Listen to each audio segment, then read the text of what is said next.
Here's my question for you. How many meetings are too many?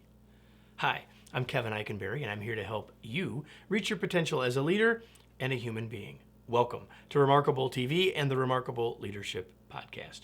I hope you hit the subscribe button wherever you're watching or listening so you don't miss any future episodes. Are you ready? Let's get started. Most people tell me they attend or have to attend too many meetings. And I don't disagree with them. Most organizations have more meetings than they need. But how many is too many?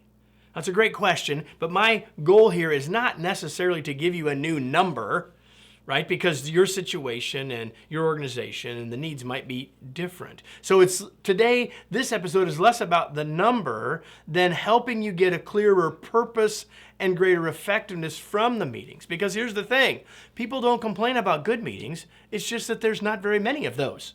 So if we can help you do that, you'll have a better answer to your own question. Here we go. The first thing is we need to have greater clarity. Because when we have clarity about our meetings, we will have fewer meetings and better meetings. So here's where we start. What is our desired outcome? The desired outcome is a simply stated statement of what will be true when we are finished. And I like to write them as noun, verb, past tense. Budget approved. Plan determined. The shorter we can make it and the more past tense we can state it, it helps our brains get to that outcome. And if we have that desired outcome determined, or when we have it determined, plan developed, the next question to ask yourself is a meeting the best way to get to that desired outcome?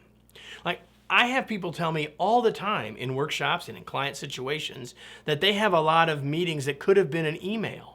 Well, if it truly could have been an email, you'll have a better handle on that once you know what the reason is for meeting. What the desired outcome is will help us decide if a meeting is the best answer. Sometimes it is. Then we should meet, and now we'll be clearer about why we're meeting. But sometimes it's not.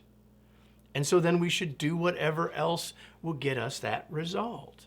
And the other important thing that makes meetings difficult is we have too many people or the wrong people. So when we have our desired outcome, we can ask another important question, which is who really needs to be there? One of the things that happens in meetings is we have a bloat in the number of people because we think, well, maybe they'd be interested, or maybe they ought to be there, or we don't want to leave somebody out. Listen, have you ever been invited to a meeting that you would have been happy to be left out of? Chances are that's true. But once we're clear on what our desired outcome is, then we can say, we know exactly who needs to be there. And when they see that desired outcome, they know exactly how they can contribute. So after those questions, what's our desired outcome? And we've decided we really need to meet and we know who needs to be there and we're having our meeting, the desired outcome keeps us focused, right? So stay focused on the desired outcome once you meet. Make sure that that's where our conversation is going and where it's heading. And if we drift off that, we bring ourselves back to reaching that desired outcome. Next, engage everybody. Now we've got the right people in the room, virtually or in person, and so now we can engage them effectively because they know why they're there. We want to make sure that they all have the chance to contribute. And then make sure you finish when you're done. Have you ever been in a meeting that went on and on and on, and it didn't seem like we were really making any more progress? Here's why. Because we were still on the topic, but we were no longer reaching a desired outcome. Remember, there's a difference between a topic and an outcome.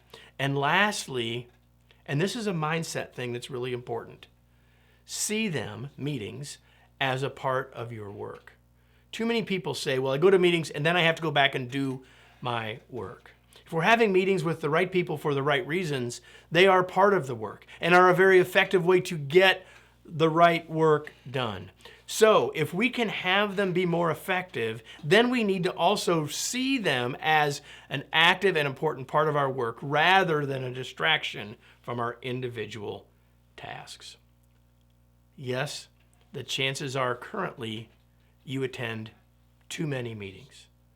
But again, If the meetings you attend, the meetings that you plan, are excellent and productive, it won't be an issue.